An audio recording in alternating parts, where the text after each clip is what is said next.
everybody, welcome to another hair-raising, exciting, fun-filled, adventurous episode of Radiorama, where we work on primarily radios, but occasionally televisions, record players, stereos, and anything else that tends to run on vacuum tubes from the 20s through the 60s. And today we have a model unknown night radio, and when we got it, there was this big box wrapped up in a plastic bag. I don't know what this is. Evangeline's Old Sacramento. Alright. Anyway, this is an interesting set. This is a farm radio if I've ever seen one. So when I say farm radio, that means that it operated on batteries, because a good chunk of the United States didn't have electricity until the 1940s, even up into the 50s, if you were in a real rural area. And so if you didn't have electricity and you wanted to listen to the radio, you had to go to the store and buy batteries.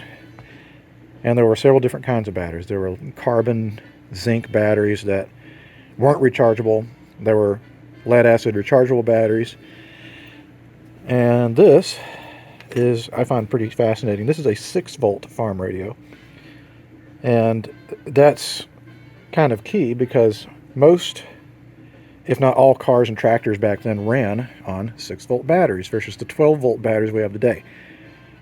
So the advantage is that if you were a farmer or whatever and you were out on the tractor all day long, of course the battery's getting charged up by the alternator. At the end of the day, you can remove the battery from the tractor, stick it in your living room, and hook up these alligator clips to it.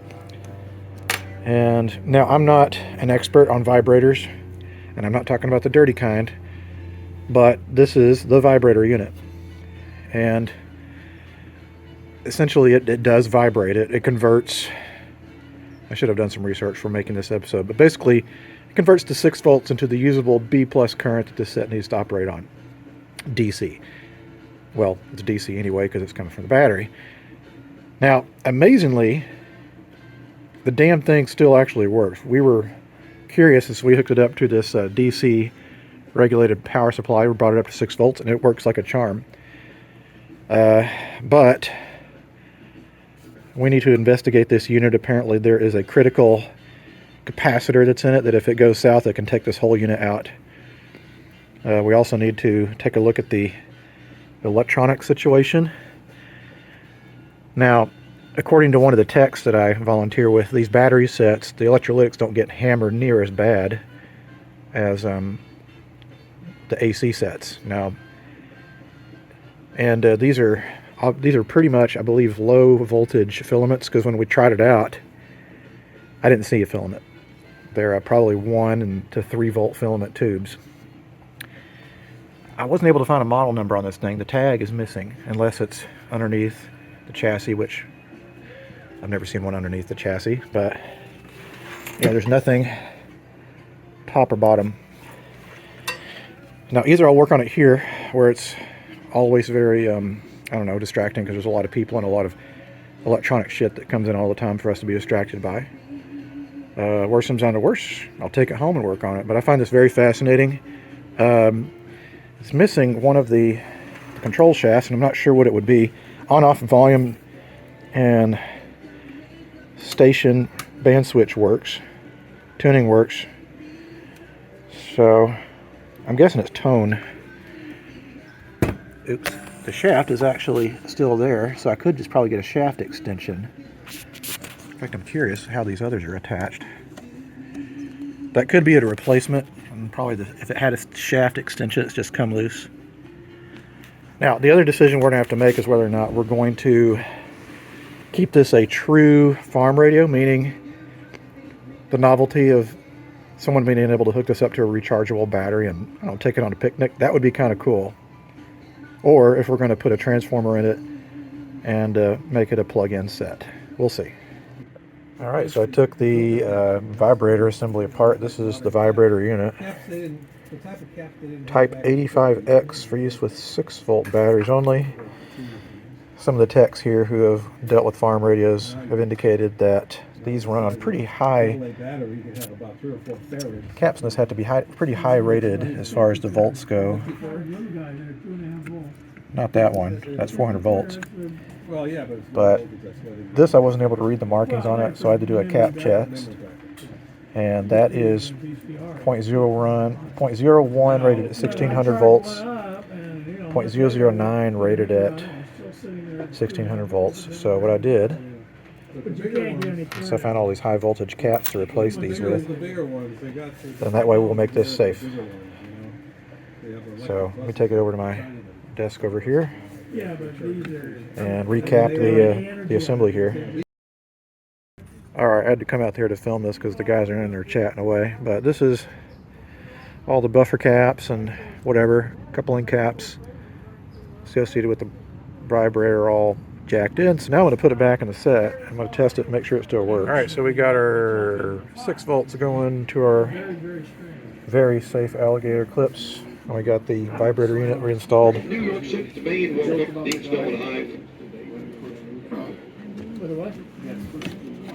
And I spent a huge amount of time trying to find a similar equipped woman. Well, shit. I ain't doing anything. Have you seen the thing on TV now, the Peyronie's disease? No, actually, I do hear something. They're using carrots. But I have no. The problem with the man's penis is yes. I have no antenna here. Let's hook up an antenna. So me and a few of the other guys were looking around, and we found. Our member here, Scott, found the schematic. Turned out that these caps, which we thought when we measured on the cap checker was 0.09, were actually 0.5 rated microfarads. So now that when we hook it up to the 6-volt power supply, is 3 for 10, and now Bama possesses the first double-digit lead of the game on either side, up 10, 50 to 40. now clearly the mechanical behavior of this vibrator is getting through the audio. Could be we have more bad caps in this thing. I don't know. I'm going to take it home because I can't concentrate here, but at least it's working now. All right, welcome back to day, I think, number 3 of working on the night battery-powered farm radio. And I kind of have to admit I was a little bored the other night, so I went ahead and went after the cabinet with the first pass of Howard's Restore Finish and Old English. Probably give it another treatment. There's quite a bit of dryness in the finish, but it turned out pretty good. I brought home a large regulated DC power supply that gives me up to 10 amps, which is way more than I need. And it can go up to 20 volts. I only need 6. And I brought the chassis home so I could give it a recap job. And it's pretty simple. There's not much going on here. We have a grand total of, looks like 3 paper capacitors and 4 electrolytics, including this one. It says electrolytic condenser. That's the old-fashioned term for capacitor. Now we have a electrolytic here that had no values written on it. So now I'm not sure if Scott will ever see this. I'm not sure if he watches YouTube, but Scott, one of our members, actually dug through. We couldn't find this online. We had to figure out who actually made the radio, because basically it was made by Allied Radio Corporation, and we were able to pull it from writers. We have a bunch of original writers' books, and so he photocopied this for me, and so I was able to figure out what these electrolytic capacitors are. The red dots here, an 8 and a 4 microfarad. I might have something like a 5 microfarad over in my collection. I definitely have 10s, which will be just fine. And there should be another electrolytic marking in here somewhere. But in reality, there it is, 10 microfarads. And I'm not sure if it's that one or it's one of the others. Let's twist this over. Let's see what it says. 10 microfarads. That's a 10 microfarad. So clearly the 4 and the 10 are in this can. Now, which is the 4? Let's see. Where does the 4 microfarad go to? It goes to the other side of a choke. I'm assuming that must be the choke. Here's one lead going there. Where's the connections? It's that one. This is the 4 microfarad lead, because this lead goes to here, which then goes to here, which then goes there, and then to the other side of the choke. So that's the 4 microfarad one. The 10 microfarad, well, the 8 microfarad one, well, they both go to either side of the choke. There's a yellow and a, what's the other one go to? Looks like the next thing that runs into is a tone control, well, coil, and a 1/10 of a microfarad cap. So it's one of these guys. Either way, I'll figure it out. It's not a big deal. But I'm hoping that'll quieten down some of the noise I'm getting from the vibrator. Then again, I'm using a power supply versus a battery. That could be a problem. I also need to figure out what to do with this. Shit. What I need to do with this cord here, because you see, clearly it's been used a lot, and the ends of it are kind of ragged. I might choose to just electrical tape it up. We're not really sure what we're going to do with this thing, because like there's a practicality issue where we don't have a lot of farm radios as far as an example. It'd be great to have one in the museum to demonstrate, which means, you know, we should get a rechargeable 6-volt battery. I can't imagine someone in the public purchasing this, because then I'd have to tell them, well, you got to recharge a battery to listen to your radio. So I'm just more fascinated by it because I've never seen a mechanical vibrator like this actually work, so it's kind of unique.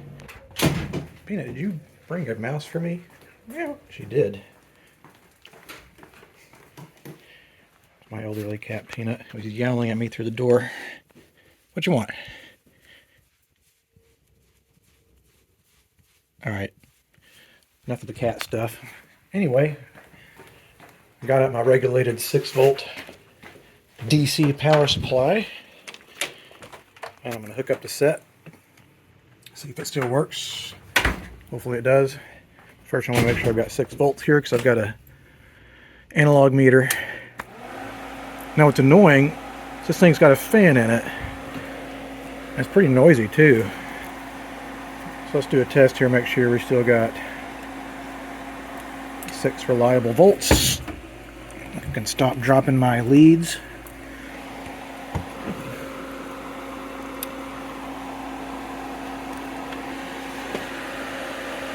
6.1 volts, I think I'll take it. So, it's time to plug in the radio. We'll clamp up the radio, see if it still works. Alright, so we're ready to test fire. Again, it's kind of annoying that we got this fan in here, because I'm probably not going to be able to hear this thing. I wanted to film that, but that's probably going to overpower it. 4 million Ukrainians we halted service due to staffing short. Financial network of maybe that yes, everyone free solution. Buying out of state, correct? Correct. Okay, and as an investment for You can feel it. Let's see if I can. Wow. A little bit of both. Bit of cash flow, but also appreciation. Thing's like magnetically attracting my screwdriver. Well, I guess there's probably, I don't know. I have no idea how this it's basically a giant relay. This thing is crazy. So I'm not an engineer enough to explain exactly how this works, but there's a pair of contacts in there. Like, think of it as a relay, except the 2 contacts hit each other 60 times a second.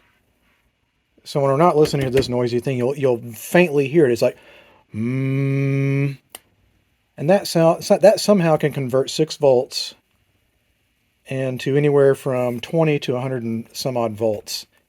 And that goes to this transformer, which then goes in and powers the set. In fact, once I get the rest of these caps replaced, I'll be curious what kind of B+ this thing actually operates on. I wonder if there's any voltages in the schematic that says what I should be looking for.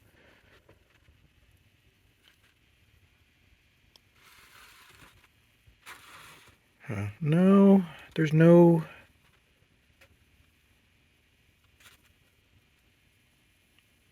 It's not really saying any sort of pin voltages, so I guess I'll just have to measure it. Be curious to know, though. All right, that's it for as far as the recap and job underneath. I'm going to clean the controls a little bit. This is the band switch. Can't imagine what's on the other bands. Probably not much. Volume pot on this one's a little funny. Sometimes you can go in through the little rivets and it goes all the way through. Nope, that one does not. This has no obvious openings. Usually if you just douse it, it'll go in through the cracks. Yeah, that's already starting to move a lot easier. There's one more cap on the top I need to replace. And then we're going to test it again, just to make sure we're still working. Alright, so I got the cap on the top replaced, and I cleaned up the chassis a little bit. It's actually in pretty nice shape. I also oiled the bearings here, because there's some little ball bearings in there. Put a little scotch there, a little bit there. It's interesting because how this dial spins is there's actually a piece of celluloid plastic. I'm not sure if it's celluloid, but that's what they had back then. And it's pinched right there. That's what turns the dial. By the way, this has a cool dial. Picture of a ship. It's very nautical. So I'm going to test again, and hopefully it still works.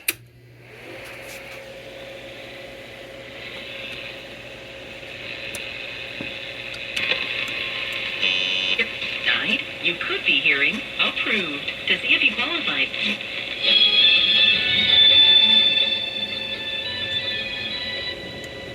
Guess that's tone control. KDOW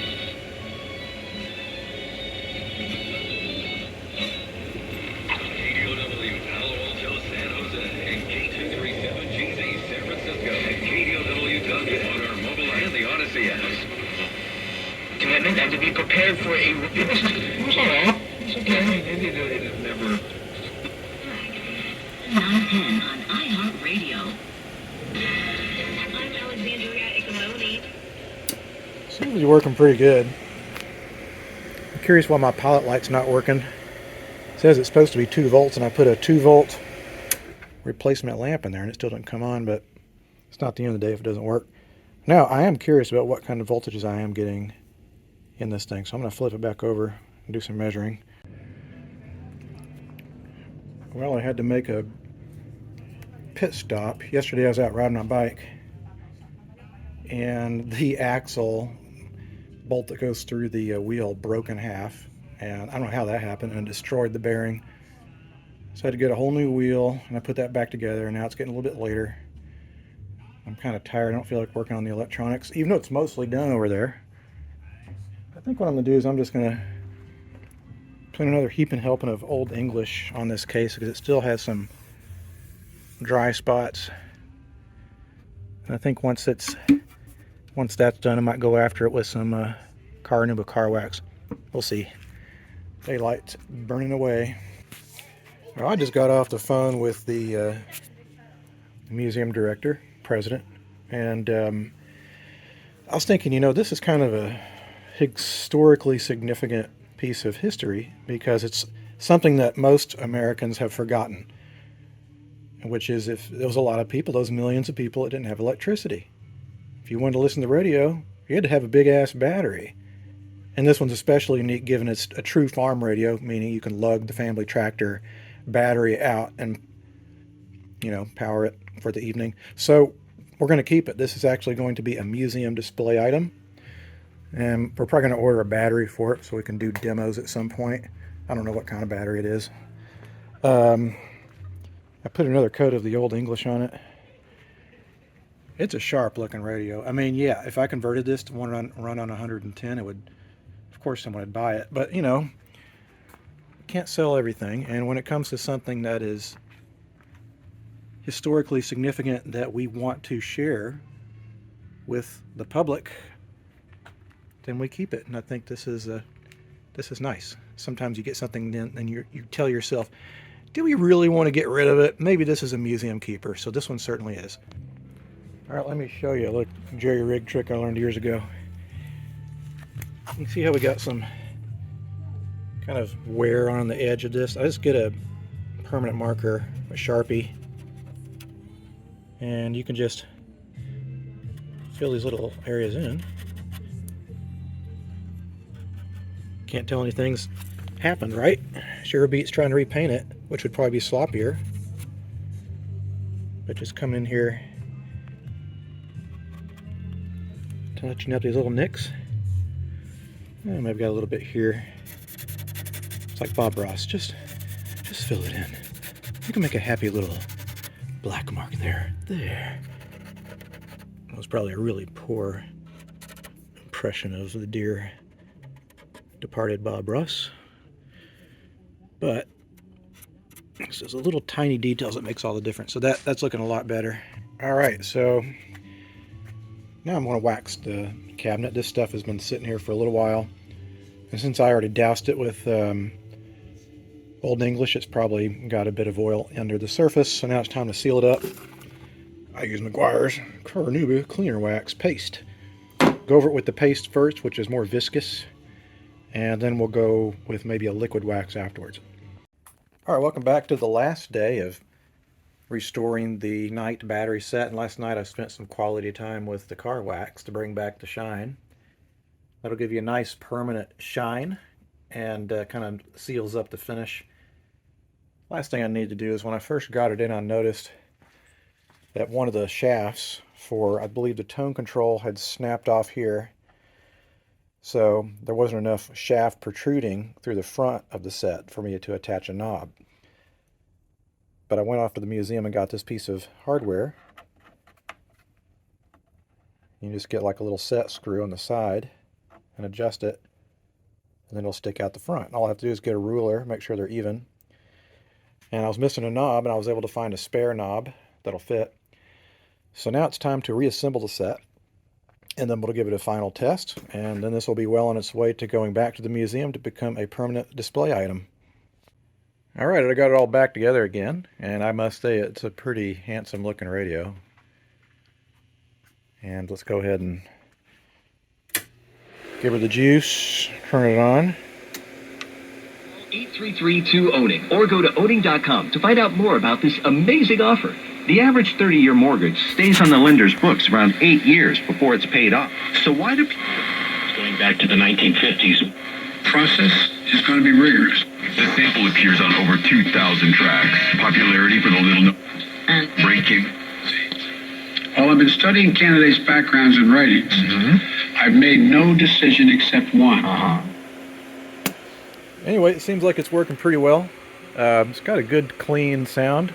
It's pretty sensitive. On this unit, the vibrator actually hangs suspended above the chassis by springs. I'm assuming that's to try to prevent some of the weird mechanical vibrating action from getting into the signal. I don't know. Makes sense to me. But anyway, also what I did, we're not selling it, but I wanted to make sure that these wires were at least somewhat usable. So I just covered up the rough areas, and I marked like which one is which, positive and negative. And that way when we demo it, we'll make sure that whoever plugs it in won't plug it in backwards. But I don't think that'll be a problem. Anyway, you won't be able to tell. I don't think anyone's going to be able to tell which knob I replaced. I found a matching one that had the same style. But bottom line, this set is done. I've never really worked on a farm radio before, so this is a first for me. Gotta say, I kind of like working on the weird stuff, or things that are unusual for me versus the typical All-American 5 radios that I work on by the dozen. And glad to say this one will be available for anyone to view if they come by and see our museum, of which someday I'll talk to you about. Alright guys, thanks so much for watching. If you have any questions or comments or feedback, you can leave them down in the comments section below. If you like what you see, make sure and press that like button. And until the next time that a piece of antique electronic equipment or radio or television or whatever comes across my bench, I'll see you guys next time. Adios.